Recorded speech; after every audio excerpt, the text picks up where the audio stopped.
Dinner with the Mafia by Armando Lazzari. Narrated by Scott Sulak. Published by TekTime. Prologue. Toxic white smoke rings slowly surfaced upward, joining the dense cloud of smoke that had already enveloped the room. The pungent odor of cigar filled the study, clinging to every object. The walls of the room were so saturated by the fumes, they seemed to be the very cause of the stale and emanating smell. The man sitting at the head of the table was the cause of this miasma, mechanically blowing smoke from his mouth while meditating intently on a memory.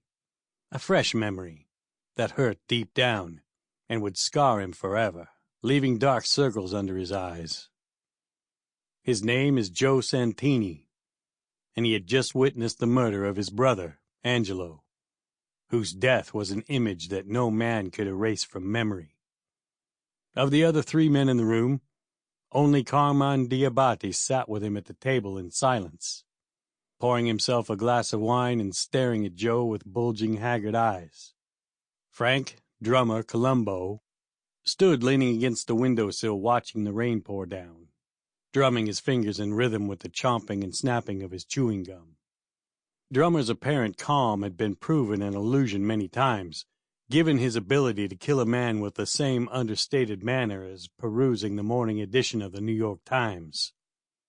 The third man, Johnny Greco, chain-smoked and paced relentlessly back and forth like a pendulum. Only one single lewd word kept coming out of his mouth. "Fuck! Fuck! Fuck!" Carmine spoke in his usual calm and reassuring way. "Here, Joe, have another glass. It'll do you good.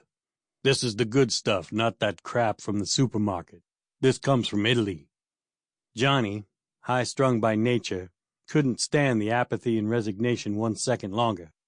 "Knock it off with the fucking wine already. You trying to get him drunk? He's still got to tell us what the fuck happened." Carmine was from the old school and didn't like Johnny's foul-mouthed language. "All you know how to say is fuck. Cut it out.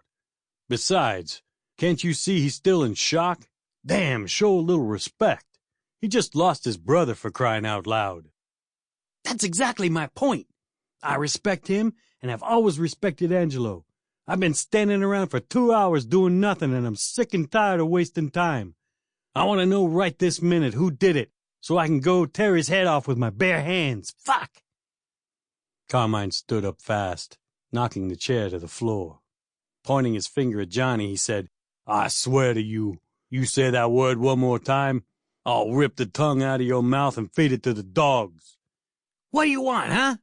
I can't even talk now? What are you, my mother? If I want to say fuck, I can say it as much as I want. Fuck, fuck, fuck," said Johnny with all the arrogance and insolence his youth could muster. Carmine was as good as his word. "I warned you, you stupid idiot. Now I'm gonna crack your dumb skull open so you can fill it with all the filthy language you want." Johnny loved nothing more than a challenge. "Come on, fat ass. You're full of shit. You think I'm afraid of you?" dared Johnny. While they both attacked each other, wrestling like a couple of kids over a toy, Frank pulled his silver revolver out of his holster and shouted, "Knock it off, for Christ's sake.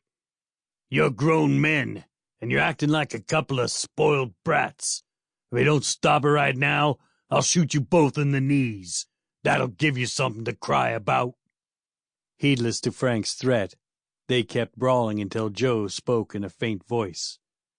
"Knock it off, or this lunatic will shoot both of you." Shocked by Joe's tone, they immediately stopped fighting. All three moved close to the table in reverent silence, waiting to hear what he had to say. "It was supposed to be a two-man job, because we didn't want to attract too much attention," said Joe. "At least that's what the boss told us. We were supposed to wait on that damn hill about 300 yards away for the armored van to pass, hit the tire with the sniper rifle, then wait for our accomplice to get out after he'd knocked out his partner, grab the briefcase with the diamonds, and run to the hideout. Clean and easy, just like that. But I knew better. There's no such thing as an easy job where everything goes smooth as silk. Anyway, when Angelo took..." Sample complete. Ready to continue?